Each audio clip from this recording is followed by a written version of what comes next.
இயேசு கிறிஸ்துவின் இணையற்ற நாமத்தில் கர்த்தர் நன்மையானதை தருவார் என்கிற ஆண்டவர் கொடுத்த வாக்கு தத்தத்தோடு கூட சேர்ந்து கிறிஸ்துவில் விசுவாச ஊழியங்களின் சார்பில் உங்கள் அனைவருக்கும் என்னுடைய அன்பான வாழ்த்துதல்களை தெரிவித்துக் கொள்கிறேன்.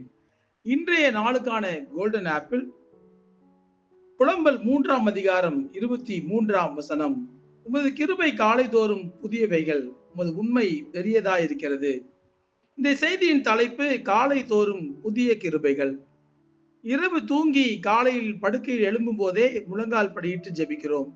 பின்பு வேதம் வாசிக்கிறோம், பல் துலக்குகிறோம், உடற்பயிற்சி செய்கிறோம், குளிக்கிறோம், காலை உணவு அருந்துகிறோம், தினமும் செய்யும் நம்முடைய வேலைகளை செய்ய ஆரம்பித்து விடுகிறோம்.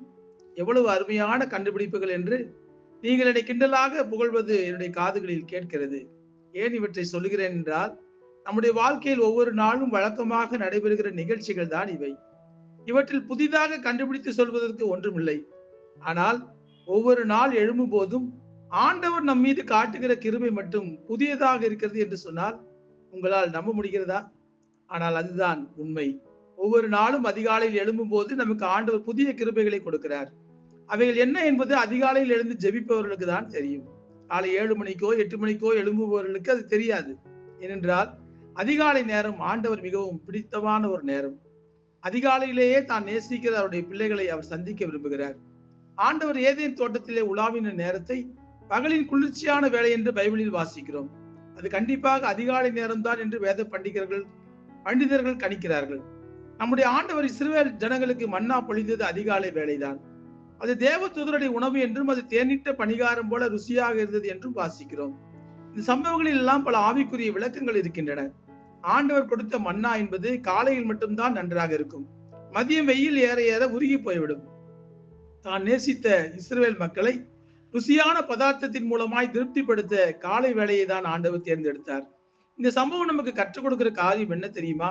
வெயில் ஏறும் வரை காலையிலே ஜெபிக்காமல் தூங்குகிறவர்களாக நீங்கள் இருந்தால் அதிகாலையில் நமக்கு கிடைக்கும் தேவ பிரசனத்தையும் தேவ கிருபையையும் நாம் இழந்து போய்விடுவோம். அப்பொழுது கர்த்தர் நல்லவர் என்பதையும் அவர் கொடுக்கிற கிருபையையும் நம்மால் ருசித்து பார்க்க முடியாது. தேவனே, நீர் என்னுடைய தேவன், அதிகாலமே உம்மை தேடுகிறேன். வறண்டதும் விடாய்த்ததும் தண்ணீரற்றதுமான நிலத்திலே என் ஆத்துமா உன்மேல் தாகமாயிருக்கிறது என்று, என் மாம்சமானது உம்மை வாஞ்சிக்கிறது என்றும், ஜீவனை பார்க்கிலும் அது கிருபை நல்லது, என் உதடுகள் உம்மை துதிக்கும் என்றும் சங்கீதக்காரன் எவ்வளவு அழகாக ஆண்டவரை தேடுவதற்கு அதிகாலை நேரத்தை தேர்ந்தெடுத்தார் என்று பாருங்கள். நேற்று இரவு நான் தாமதமாக படுத்தேன். நேற்று எனக்கு கடினமான வேலை, அதனால் ஜெபிக்க என்னால் எழும்ப முடியவில்லை என்று நாம் சொல்லலாம். தவறு இல்லை. ஆனால் தினமும் அதே கதையை சொன்னால் ஆண்டவர் காலைதோறும் கொடுக்கிற புதிய கிருபைகளை நாம் எப்படி பெற்றுக்கொள்ள முடியும்?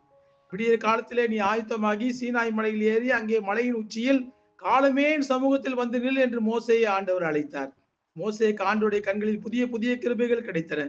அதே கிருபையை நாமும் பெற்றுக்கொள்ள வேண்டுமானால் அதிகாலையில் எழுந்து ஆண்டவரோடு கூட பேசுவோம். முழங்கால் படியிட்டு ஆண்டவரை நோக்கி பார்த்து அவருடைய சமூகத்திலே கெஞ்சுவோம்.